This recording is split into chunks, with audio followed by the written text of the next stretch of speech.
नमस्कार दोस्तों।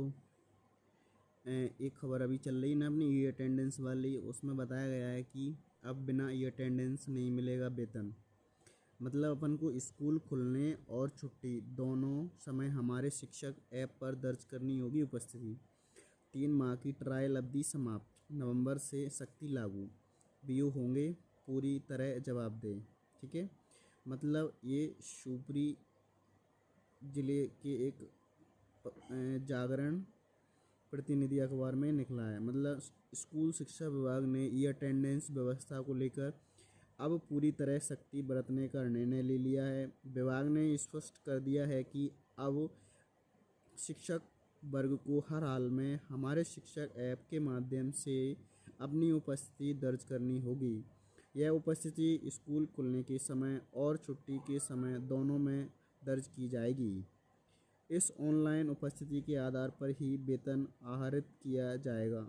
विभाग ने 3 माह तक शिक्षकों को ट्रायल अवधि के रूप में छूट उपलब्ध कराई थी, ताकि इंटरनेट, मोबाइल संचालन और तकनीकी बिंदुओं से जुड़ी व्यवहारिक समस्याओं को समझा जा सके। परंतु अब विभाग ने यह साफ कर दिया है कि तकनीकी या व्यवहारिक खामियों का सहारा लेकर कोई भी शिक्षक या अधिकारी इस व्यवस्था से नहीं बच सकता। विभागीय अधिकारियों का कहना है कि जुलाई से सितंबर तक शिक्षकों की ओर से इंटरनेट और मोबाइल संचालन संबंधी शिकायतों लगातार प्राप्त हो रही थीं। इसी कारण ट्रायल अवधि को 2 माह से बढ़ाकर 3 माह कर दिया गया था।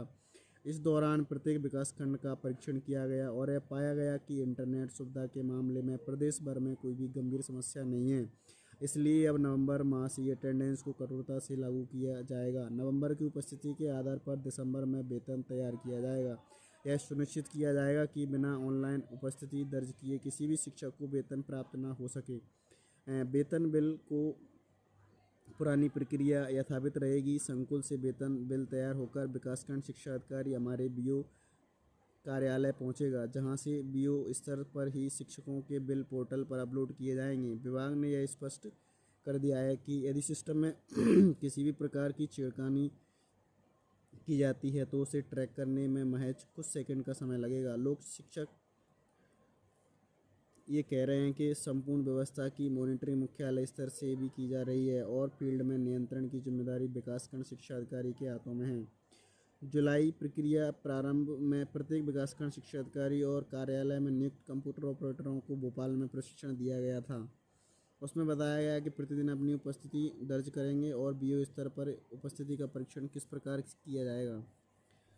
कहा कि अधिकारी द्वारा ऑफलाइन वेतन प्रस्ताव तैयार किया जाएगा। अपडेट नहीं किया गया था। प्राथमिक जिम्मेदारी उसी अधिकारी की मानी जाएगी, उसके विरुद्ध कठोर कार्रवाई की जाना तय है। कमिश्नर लोक शिक्षण संचालनालय शिल्पा गुप्ता ने स्पष्ट कर दिया है कि 3 माह की ट्रायल अवधि में हमने शिक्षकों की सभी समस्याओं को सुनकर उनका समाधान किया। प्रदेश के किसी भी विकास खंड में इंटरनेट की समस्या नहीं है, इसलिए नवंबर से ये अटेंडेंस पूर्ण रूप से लागू होगी और शिक्षक के वेतन का आहरण केवल ऑनलाइन उपस्थिति के आधार पर ही किया जाएगा। इस सख्त निर्देश के बाद अब शिक्षकों और विद्यालय स्तर के जिम्मेदार अधिकारियों की जिम्मेदारी और बढ़ गई है। विभाग का संदेश साफ है, ड्यूटी पर हैं तो उपस्थिति दर्ज करें, अन्यथा वेतन नहीं दिया जाएगा। तो दोस्तों, बहुत कठोर कार्रवाई के निर्देश दिए गए हैं। अब देखते हैं आगे क्या होता है।